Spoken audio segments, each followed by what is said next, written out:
What's up, beautiful people? My name is Yaira. For those of you who are new to this channel, welcome to you. Now, you're more than welcome to call me Yaya. Now, this here's my channel, IQ'd, Interested, Informed, Inspired. It's the #1 place for overworked and underpaid millennials like myself looking for encouragement that isn't your typical run-of-the-mill preachy self-help advice. Occasionally, I do social commentary on topics that may be considered overly debated, but which I happen to find interesting. And I do talk about Cameroon quite a bit. That is, after all, where I was born. And today we're doing just that. We're talking about Cameroon. God!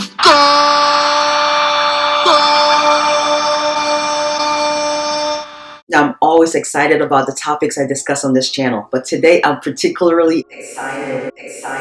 I'm going to be sharing with you customs, traditions, and etiquette from Cameroon. So I'll be doing a deep dive into the culture. Now, I do realize this is too broad a topic to discuss in 10 minutes or less, which is why I have selected 5 aspects of the culture to discuss. So let's get right into it. Up first, eye contact. Now, since coming to the US, I've had to unlearn some habits from my childhood, and eye contact is one of them because, as the saying goes, when in Rome, do as the Romans do. Here, avoiding eye contact while having a conversation gives off the vibe of distrust. Almost like you're lying, perhaps while you have to keep looking away. Look eye, always look eye.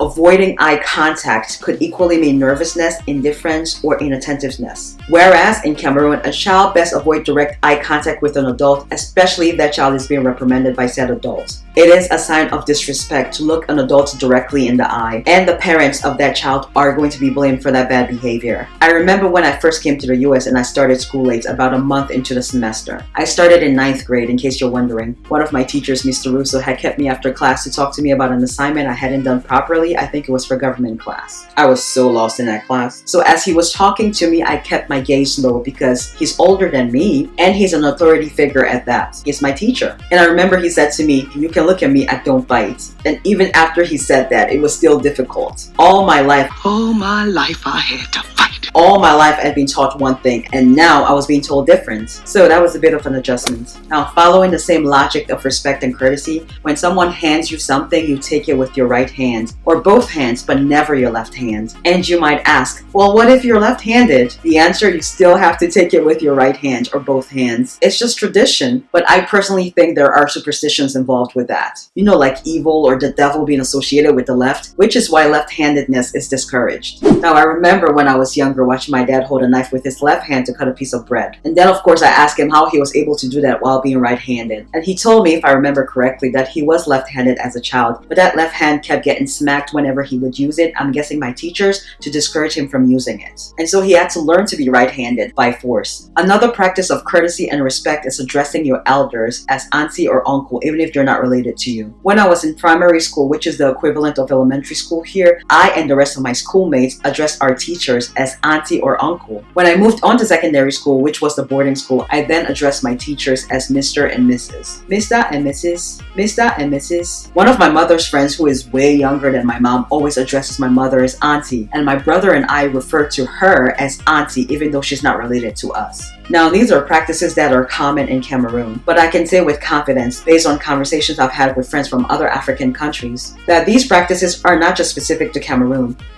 Moving right along to the next cultural aspect, alcohol. The legal drinking age here in the US is 21. Legal drinking age in Cameroon, well, after doing some research, 2 sources said 18. However, I'm not exactly sure how accurate that is. If it is accurate, I don't think it's reinforced. There are bars literally on every street corner, as I mentioned in my 73 questions vlog. If you have not seen that video, it wouldn't be a bad idea to check it out. We'll link it down below for you.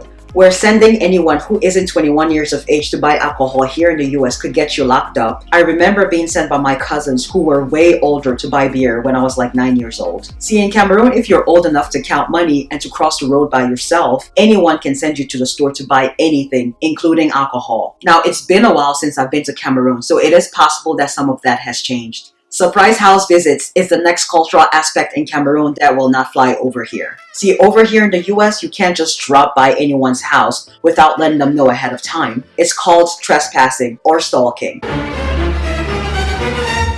Whereas in Cameroon, I remember my mom going over to her friend's house and bringing my brother and I with her without any forewarning to those friends. Now, I used to love these impromptu visits to my mom's friend's house because that meant that my brother and I could wear our nice clothes. Clothes that my aunt and uncle had sent us from here. Likewise, my mom's friends would drop by unannounced, sometimes even when she wasn't home. And when my mom was home, she would swiftly have to entertain her guests. She would serve her guests sweet drinks that she would send my brother or I to go get from the store. Unlike here, we did not have soda at home. Soda was just something you bought when you had guests. The next cultural aspect about Cameroon is my favorite: personal space / male and female relationships. Growing up, there was no such thing as personal space, even though I used to get so annoyed whenever my mother's friends or any grown-up would pinch my cheeks. Here, you better not be within 2 feet or less of someone you do not know. And you definitely do not want to tell your crush or your date that you love them when you barely even know them. Now, I don't have much personal experience with this, as I discussed previously in my Valentine's Day video. Be sure to check that video out if you haven't already done so. I think you'll get a laugh out of it. I will link it down below and in the end cards at the end of this video.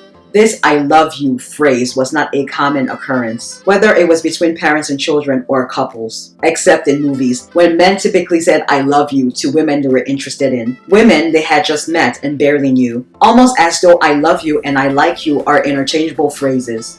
Cultural aspect number 5 is invitation to eat. You invite someone out to eat in Cameroon, the person who does the inviting gets to pay for whoever is invited. Not the same here. You better have your wallet when someone invites you out to eat. Otherwise, you'll be doing dishes in the restaurant's kitchen. Usually, when you get invited out to eat here, it's because the person could use some company, not because you're going to pay for you. Now, of course, that is not always the case. Also, in Cameroon, eating is somewhat of a communal activity. And not just eating together, but eating from the same plate, whether it's with silverware or with your bare hands. Which is why I have little to no qualms about accepting food from people I know or tasting your food. Depending on your hygiene, heavy emphasis on that.